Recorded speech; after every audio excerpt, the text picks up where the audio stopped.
Jemaah Haji Indonesia disarankan untuk selalu menjaga kesehatan dan mempertimbangkan kondisi di Arab Saudi yang berbeda dengan kondisi di Indonesia.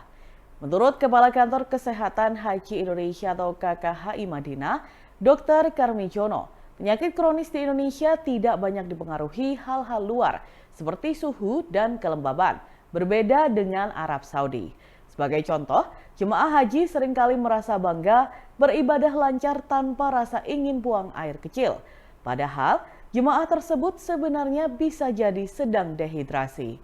Ia menegaskan semakin sering buang air kecil, malah semakin bagus. Dr. Karmijono menganjurkan agar jemaah minum air zam-zam yang tidak dingin selama di tanah suci. Pasalnya, air yang tidak dingin bisa diterima suhu tubuh sehingga tidak terlalu kontras. Terkait penanganan kesehatan jemaah haji, diceritakan bahwa pengalaman tahun lalu, sejumlah jemaah haji yang dirawat karena sejumlah penyakit, termasuk mengalami stroke, shock hipokolemik, dan shock kardiogenik. Dalam penanganannya, jemaah dirawat maksimal 3 kali 24 jam dan jika tidak ada perubahan, akan dirujuk ke rumah sakit di Arab Saudi. Namun hal tersebut tidak pasti. Jika dalam waktu 1 kali 24 jam tidak ada perbaikan dengan pengobatan yang diberikan, maka pasien juga harus dirujuk. Di KKHI terdapat fasilitas ruang unit gawat darurat atau UGD yang memiliki 10 tempat tidur, ruang high care unit atau HCU dengan kapasitas 8 tempat tidur, lalu ruang rawat inap laki-laki dan perempuan yang masing-masing berkapasitas 18 tempat tidur. KKHI juga menyediakan ruang khusus psikiatri yang memiliki 8 tempat tidur. Pada musim haji 2024 ini, KKHI Madinah menyiapkan 62 ton obat-obatan untuk jemaah haji. Berbagai obat itu semuanya didatangkan dari Indonesia. Pengadaan obat di KKHI sudah memperhitungkan pola penyakit dan jumlah kebutuhan obat yang diperlukan. Stok 62 ton itu berasal dari stok tahun 2023, termasuk kebutuhan obat di tahun 2024. Sisanya dilakukan stok opname lagi untuk kebutuhan di 2025. Dan Tribunnews berikut kita simak bersama wawancara dengan Kasih Kesehatan KKHI Dr. M. Firdaus dan Kepala KKHI Madinah Dr. Karmijono. Jadi kalau kita penapisan untuk psikiatri itu udah ada dimulai dari tanah air. Namun kadang sampai di Arab Saudi ini ya gejala-gejalanya itu udah muncul gitu karena beberapa faktor tadi. Jadi munculnya kadang adanya di Arab Saudi gitu. Jadi kita siapkan sekitar 8 bed. Setiap tahun selalu terisi, Pak, 8 bed? Ada 8 bed.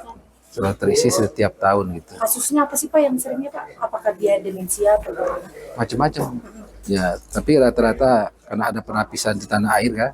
Sebelum ada screening awal di tanah air untuk gangguan jiwa. Jadi sebelum mereka pelunasan itu sudah ada pemeriksaan dulu. Jadi sehingga yang psikiatri itu bisa kita screening gitu.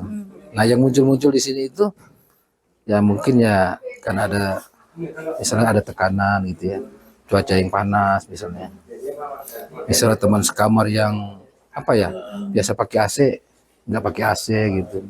Untuk teman sekamar yang tidak nyaman ya, Pak, ya? Tidak nyaman sehingga akhirnya psikiatri itu muncul gitu. Dok, untuk obat sendiri dok, itu dari Indonesia dibawa atau dari situ? Karena memang kan ada mungkin ada perbedaan isi obat itu sendiri kalau dari situ. Kalau obat semuanya dari tanah air. Dari tanah air. Ya baik itu obat yang sifatnya umum maupun yang untuk pasien-pasien psikiatri semuanya dari tanah air. Lebih kurang kita bawa itu ada tahun ini sekitar 62 ton. Untuk obat-obatan saya dok ya? Iya semuanya lengkap insya Allah. Totalnya 62 ton. Ya lebih kurang ya. Itu untuk stok berapa lama dok? 62 ton itu? Untuk yang pertama itu kita ada stok di tahun 2023. Nanti stok itu kita pakai termasuk yang kebutuhan obat 2024 selama 1 tahun. Nanti sisanya itu kita stok opnam lagi untuk kebutuhan di tahun 2025. Terutama yang rawan sel-sel itu adalah sel-sel otak, sel-sel jantung, sel-sel paru-paru. Jika dengan perbedaan elektrolit ini yang semula tidak kena penyakit jantung jadi serangan jantung gitu. Yang semula tidak punya penyakit misalnya penyakit paru jadi kena gitu. Yang semula kena stroke tahu-tahu ini odim ya bengkak ya otaknya karena memang kaliumnya keluar, natriumnya keluar yang seharusnya mempertahankan air di dalam sel nggak ada, ya kan memang dehidrasi maksudnya menguap gitu. Makanya kita anjurkan kalau untuk yang ini ya lebih lanjut, kalau itu tidak cukup hanya minum air putih, tapi yang dicampur oralit.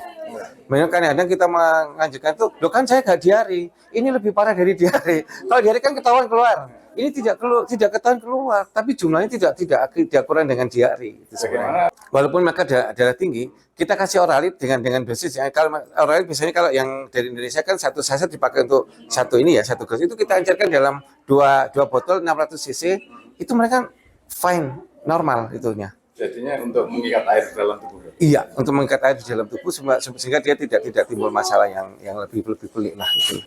Jangan nahan pipis juga bahaya. Pipis saja ya. Lagi ibadah, lagi apa gitu, pengen pipis kan. Nggak apa-apa, nggak masalah kan. Toh ini kan nggak ada kaitannya dengan rangkaian haji kan sebenarnya. Rangkaian nanti ketika sudah dimulai umroh wajib yang di Mekah itu, nah itu baru. Nah, itu juga ini kan umroh wajib kan cuma 1 kali tuh. Iya. Kalau kemudian dia merasa wah exciting ya, kemudian dia umroh bolak-balik sementara begitu wukuf dia dalam kondisi tergeletak, itu sayang. Ya. Karena yang dijamin doanya mau mustajab itu kan di Arafah. Haji itu Arafah. Iya, dan Allah tuh undang, ayo kamu undang ke Arafah, kamu minta apa tak kabulkan. Loh kok malah buat acara sendiri, gitu. Sehingga ketika di Arafah cuma tergeletak safari wukuf yang hanya beberapa saat, itu sayang sekali. Ingat Bapak Ibu ya, nunggunya tuh bukan 1-2 tahun. Minimal 7 tahun, 10 tahun. Masa udah diundang ke Arafah nggak sampai sana, atau sampai sana dalam kondisi tergeletak, ya, nggak bisa mandiri, itu sayang sekali. Download Tribun X sekarang, menghadirkan lokal menjadi Indonesia.